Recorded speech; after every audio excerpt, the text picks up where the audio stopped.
Assalamualaikum warahmatullahi wabarakatuh. Saya Saumi Ar-Rohmah Evasa, NPM 17169. Saya akan memberitahukan sedikit pengetahuan yang saya dapatkan mengenai tujuan, prinsip, dan teknik pemasangan spalak. Tujuan pemasangan spalak yaitu yang pertama untuk imobilisasi, yang kedua berkurangnya pencegahan nyeri, yang ketiga juga untuk menurunkan kerusakan jaringan lebih lanjut, dan yang keempat untuk transportasi kepada pasien. Selanjutnya kita akan melakukan teknik pemasangan spalak. Jangan lupa mencuci tangan terlebih dahulu sebelum melakukan pemeriksaan medis dan pemasangan spalak.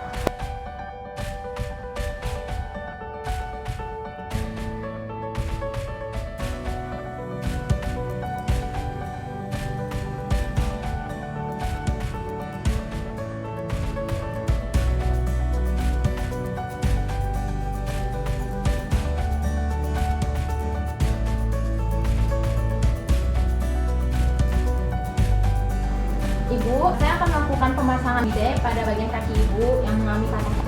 Ini apakah ibu bersedia? Pada bagian pemasangan itu akan mengalami kejanggalan atau merasa yang tidak nyaman. Apakah ibu bersedia? Sebelum kita melakukan pemasangan spalak pada bagian tungkai, kita akan melakukan pengecekan pada bagian nadi pada bagian tungkai. Kita juga lihat akralnya dingin atau panas. Kita juga cek capillary resting time, dan kita lihat pada bagian tungkai apakah ada dislokasi atau tidak. Baiklah, pada pemasangan tungkai yang akan saya lakukan ini pemasangan 3 spalak yang dimana dilakukan pada bagian posterior, medial, dan lateral. Sebelum kita melakukan pemasangan pada bagian spalak ini, kita pasang dulu, kita gunakan dulu padding gunanya untuk menutupi bagian tonjolan tulang yang menonjol agar tidak terjadinya lecet pada tonjolan cerebellum.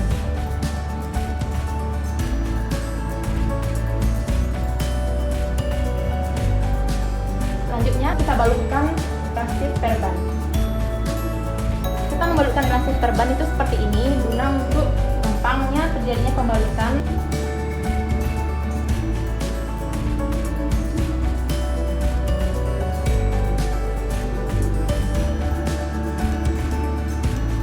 Dan jangan lupa kita balutkan pada bagian luar pada tungkai.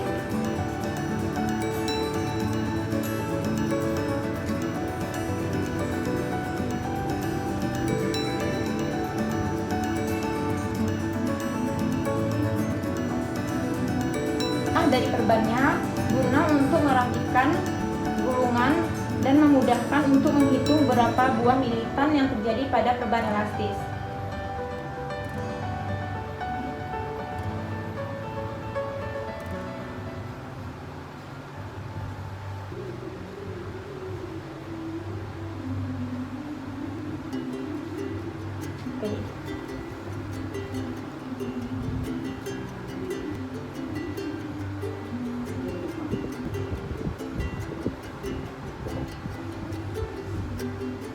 Baiklah, ini hasil dari pemasangan bidai 3 spalak, itu bagian posterior, medial, dan lateral. Kita cek dan raba pada bagian kakinya tersebut apakah ada apakah kerahnya terasa dingin atau panas.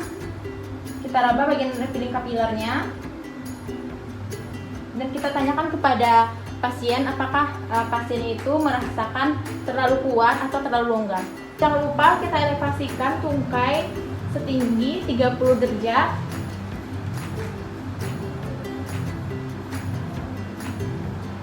Atau kita beri bantalan pada tungkai tersebut. Selanjutnya kita pasang pemeriksaan tungkai pada 2 spalak, itu pada bagian posterior dan lateral, punggung dan samping kanan. Jangan lupa kita melihat pada bagian tonjolan tulang yang menonjol, kita pasang padding agar tidak lecet pada bagian tonjolan tulang.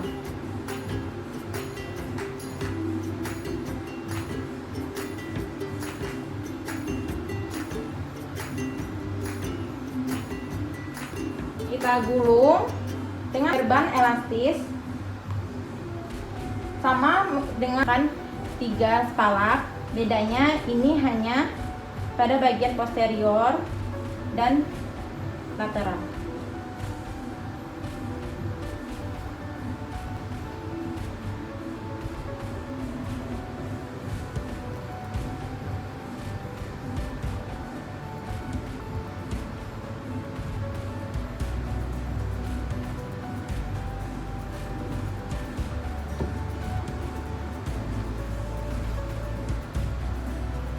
Dililitkan berapa buah lilitan yang akan kita gunakan.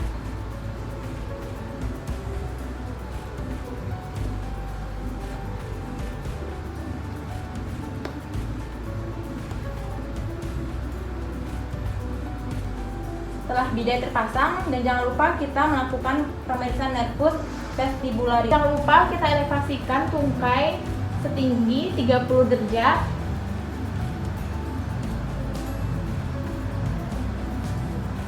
atau kita beri bantalan pada tungkai tersebut.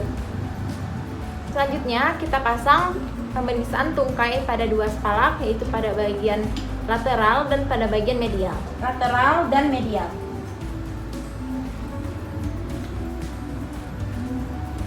Sebelum kita melakukan pemasangan perban elastis, kita lihat pada bagian tonjolan tulang agar tidak terjadinya lecet pada bagian tonjolan tulang tersebut.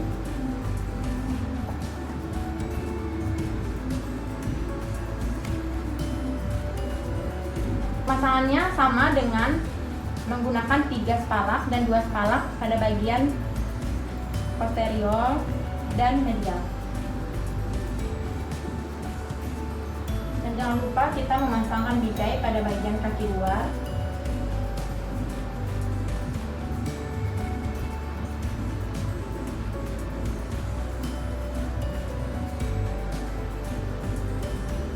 Melilitkan setengah dari perban elastis agar terlihat rapi dan gampang hitung berapa lilitan yang akan kita gunakan.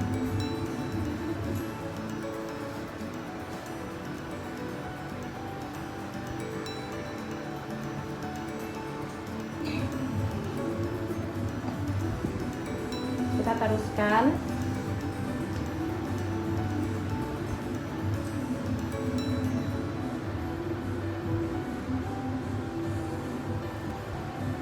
Kita wajib melakukan pemeriksaan sebelum dan sesudah kita cek bagian nervus vestibularis. Jangan lupa kita elevasikan tungkai setinggi 30 derajat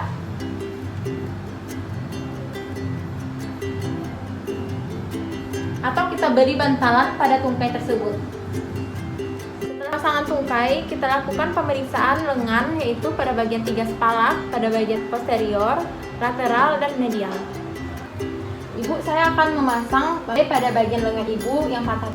Apakah ibu bersedia? Baiklah, ini akan mengalami rasa tidak nyaman pada bagian lengan ibu, tapi ibu sabar sebentar ya.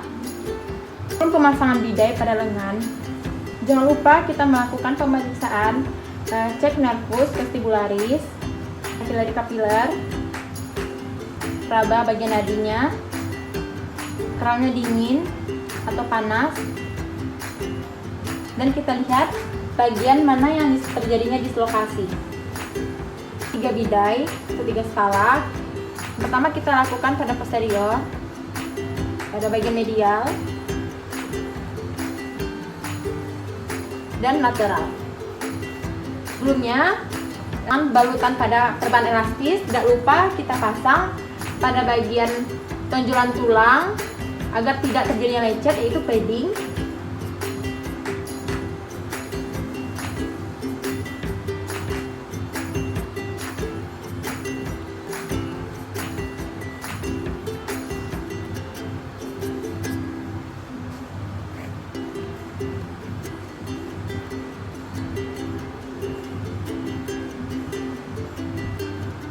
Baiklah, setelah kita melakukan pemasangan bidai pada lengan, tidak lupa kita cek pada bagian nadi vestibularisnya, apakah akralnya dingin atau panas, dan capillary fill time.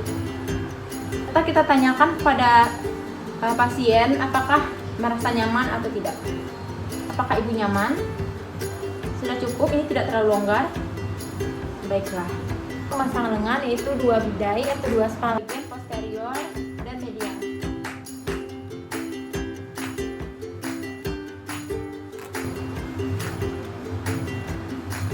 Melakukan pemasangan bidai, jangan lupa kita berikan pada bagian tulang yang menonjol agar tidak terjadinya lecet pada tulang yang menonjol tersebut.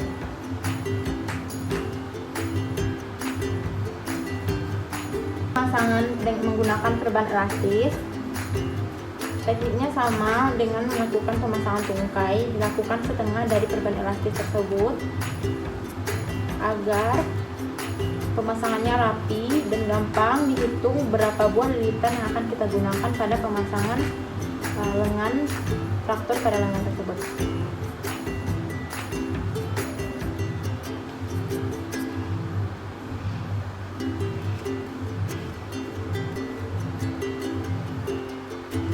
Baiklah, pemasangan bidai pada 2 tak.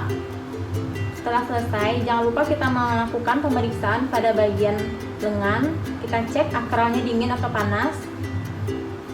Kita cek selanjutnya pada bagian capillary refill time. Dan kita tanyakan kepada pasien apakah ibunya merasa nyaman atau terjadinya kekuatan atau terlalu longgar. Mencuci tangan tidak hanya sebelum melakukan pemeriksaan, tetapi setelah melakukan pemeriksaan, kita dianjurkan untuk mencuci tangan juga terlebih dahulu.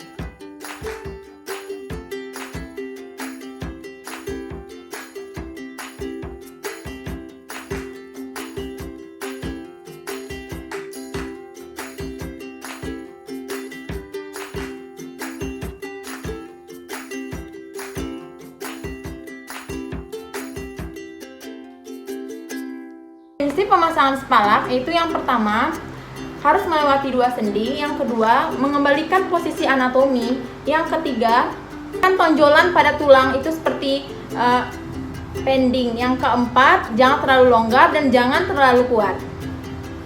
Baiklah, sekian pemasangan spalak yang saya lakukan. Jika saya ada salah, saya mohon maaf. Assalamualaikum warahmatullahi wabarakatuh.